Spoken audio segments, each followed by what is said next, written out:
अस्सलाम वालेकुम एवरीवन। आज के लेक्चर में हम करेंगे प्रेजेंट परफेक्ट कंटिन्यूस टेंस। इससे पहले मैंने present simple, present perfect continuous, इन तीनों टेंसेस को डिटेल में समझाया हुआ है। अगर आपने वो वीडियोस नहीं देखी तो आप पहले जाके वो वीडियोस देखें, उसके बाद आप ये वीडियो देखें, क्योंकि प्रेजेंट परफेक्ट कंटिन्यूस में हम दोनों टेंसेस को यूज़ करते हैं, प्रेजेंट परफेक्ट को भी और प्रेजेंट परफेक्ट कंटिन्यूस को भी। प्रेजेंट परफेक्ट में हम पास्ट की बात बताते हैं, कंटिन्यूस में हम उस काम के बारे में बताते हैं जो कि चल रहा है, मतलब जो जारी काम है। तो प्रेजेंट परफेक्ट कंटिन्यूस में हमने दोनों की बात करनी है, पास्ट की भी बात करनी है और कंटिन्यूस काम की भी बात करनी है जो कि काम जारी है। और यहाँ पे कंटिन्यूस के स्पेलिंग में मिस्टेक है, यहाँ पे CONTI आएगा, ठीक है, तो ये आप चेक कर लेना।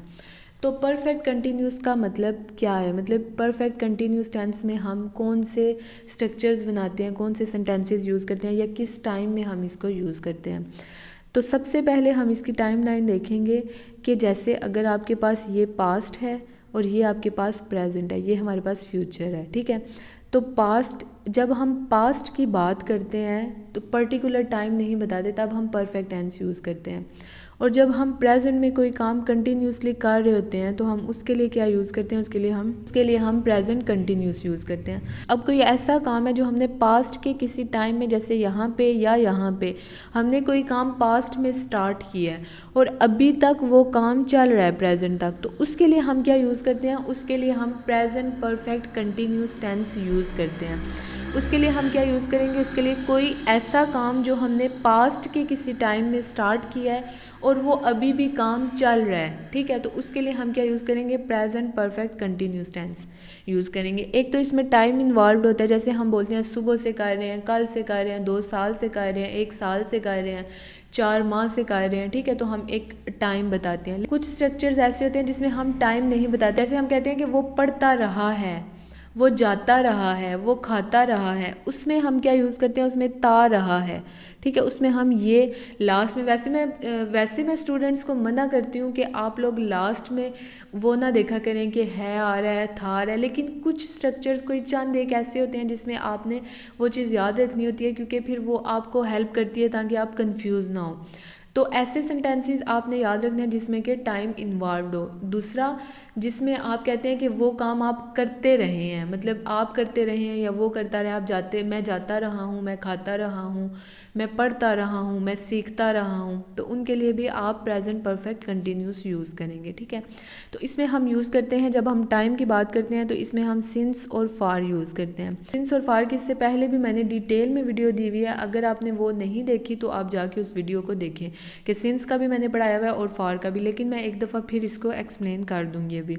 सिंस का मतलब होता है कि कोई काम आपने जो पास्ट में स्टार्ट किया है और अभी तक वही काम आप कर रहे हैं। जैसे मैं कहती हूँ I have been teaching since 2019, मतलब मैं 2019 से पढ़ा रही हूँ, ठीक है। तो फार के लिए ऐसा होता है कि आपने पीछे पास्ट में कोई ऐसा काम किया होता है जो आपने कुछ टाइम के लिए किया होता है।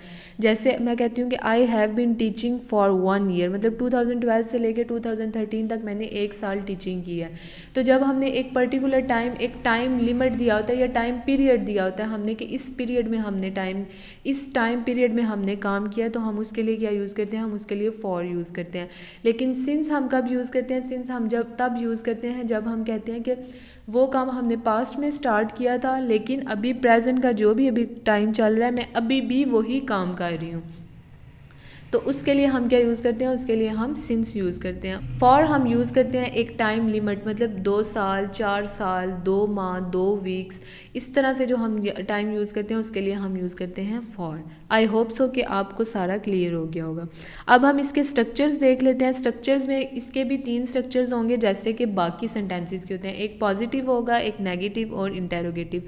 इसके अलावा सिंस फॉर के अलावा हम हैव, हैज़, बीन यूज़ करते हैं। प्रेजेंट परफेक्ट कंटिन्यूस में हम हैव, हैज़, बीन। जैसे अगर हम कहें आई, वी, यू, दे और प्लूरल नाउन्स, इनके साथ हम हैव का यूज़ करेंगे, और ही, शी, इट थर्ड पर्सन या फिर सिंगुलर नाउन्स, इनके साथ हम हैज़ का यूज़ करेंगे। तो जब पॉजिटिव टेंस होगा तो उसमें हम क्या यूज़ करेंगे, subject have has been, verb की फर्स्ट फॉर्म यूज़ करनी है। आपने प्रेजेंट परफेक्ट कंटिन्यूस में वर्ब की फर्स्ट फॉर्म के साथ आईएनजी लगाना है। आईएनजी हम इसलिए लगा रहे हैं क्योंकि एक तो काम हमने पास्ट में स्टार्ट किया था और एक वो काम अभी भी जारी है, तो उसके लिए हमने क्या यूज़ करना है, आईएनजी। फिर आपने सिंस और फॉर यूज़ करना है, उसके बाद आपने टाइम बता देना है। नेगेटिव में आप क्या करेंगे, नेगेटिव में सब्जेक्ट के बाद हैव हैज़ और फिर नॉट। एक चीज़ आपने याद रखना है, जब हम दो वर्ब्स यूज़ करते हैं ना, एक हेल्पिंग वर्ब और एक मेन वर्ब, जैसे हम हैव हैज़ और बीन दो वर्ब्स यूज़ कर रहे हैं, तो जब आप नेगेटिव बनाते हैं नॉट, तो आपने उनके मिडल में नॉट लगाना है। आपने ऐसे नहीं बोलना कि शी हैज़ बीन नॉट, ठीक है, शी हैज़ बीन नॉट, आपने ऐसे नहीं बोलना। अगर आप ऐसे, कुछ बच्चे ये मिस्टेक्स करते हैं, आपने बोलना है शी हैज़ नॉट बीन, ठीक है, तो आपने हैज़ और बीन के मिडल में नॉट लगाना है, ठीक है। तो उसके बाद आपने वर्ब की फर्स्ट फॉर्म आईएनजी और सिंस फॉर यूज़ करना है। इंटेरोगेटिव में भी आपने हैव हैज़ स्टार्ट में लेके आना है, उसके बाद आपने सब्जेक्ट लगाना है और फिर आपने बीन लगाना है। इंटेरोगेटिव में भी आपने हैज़ बीन शी यूज़ नहीं करना, आप हैज़ शी बीन यूज़ करेंगे। कोई भी सब्जेक्ट हो सकता है, have I been, has he been, has it been, तो आपने क्या यूज़ करना है, हैज़ हैव को आपने पहले यूज़ करना है, फिर आपने सब्जेक्ट यूज़ करना है, फिर आपने बीन यूज़ करना है। उसके बाद आप वर्ब की फर्स्ट फॉर्म लगाएंगे, उसके बाद आप आईएनजी और फिर आप सिंस या फॉर लगाएंगे, ठीक है। इसके बाद हम एग्जांपल्स करते हैं। पहले हम एग्जांपल्स करेंगे वो वाली जिसमें हम विदाउट टाइम, जिसमें टाइम मेंशन नहीं करते, मतलब सुबह से कर रहे हैं, कल से कर रहे हैं, 2 साल से कर रहे हैं, वो हम मेंशन नहीं करेंगे। जैसे मैं कहती हूँ आई हैव बीन टीचिंग, मैं पढ़ाता रहा हूँ, मैं पढ़ाती रही हूँ, ठीक है। आई हैव बीन फाइटिंग, मैं लड़ता रहा हूँ, मैं लड़ती रही हूँ। शी हैज़ बीन कुकिंग, वो पकाती रही है, वो पकाती रही है।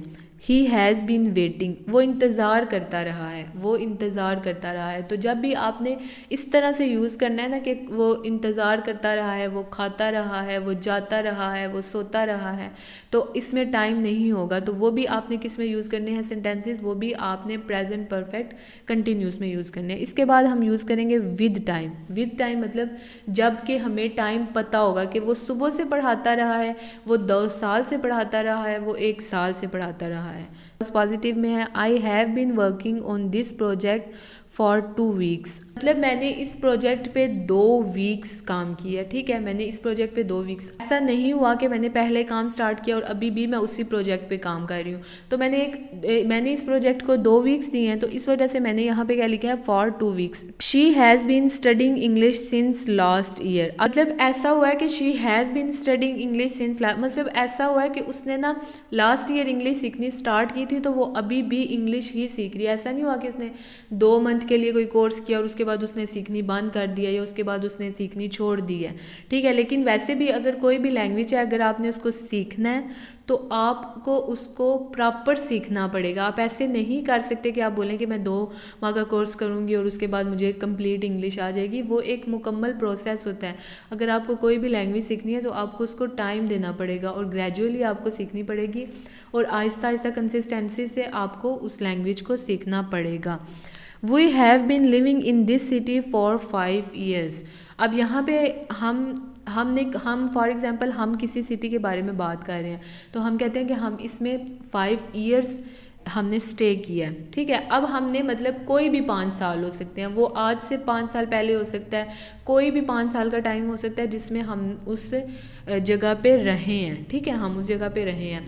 लेकिन अभी नहीं हम उस जगह पे रह रहे। हम अगर अभी रह रहे होते तो हम कहते हैं सिंस 2015, मतलब 2015 से रह रहे हैं। अब उन्हीं सेंटेंसेस को हमने नेगेटिव में किया। आई हैव नॉट, अब हैव और बीन के बीच में आपने नॉट लगाना है मिडल में, ठीक है। आपने ये चीज़ याद रखनी है, आई हैव बीन नॉट नहीं करना, I have not been. I have not been working on this project for 2 weeks, मतलब मैंने इस प्रोजेक्ट पे 2 वीक से काम नहीं किया, ठीक है। She has not been studying English since last year. We have not been living in this city for 5 years। तो अब हमने नॉट में नेगेटिव में यूज़ किया है। इंटेरोगेटिव में हमने हैव और हैज़ को पहले ले आना है, उसके बाद हमने सब्जेक्ट लगाना है और उसके बाद हम क्या यूज़ करेंगे, बीन यूज़ करेंगे। Have you been working on this project for 2 weeks? Has she been studying English since last year, have you been living in this city for 5 years. I hope so कि आपको present perfect continuous tense की समझ आ गई होगी और आपके सारे concepts clear हो गए होंगे। लेकिन फिर भी अगर आपको कोई चीज़ नहीं समझ आती तो आप कमेंट सेक्शन में कमेंट करें, मैं आपको कोशिश करूँगी कि उसका रिप्लाई करूँ और आपको उस चीज़ को एक्सप्लेन करने की पूरी कोशिश करूँगी। तो आप लोगों को अगर कुछ भी समझ नहीं आता तो आप कमेंट सेक्शन में कमेंट कर सकते हैं।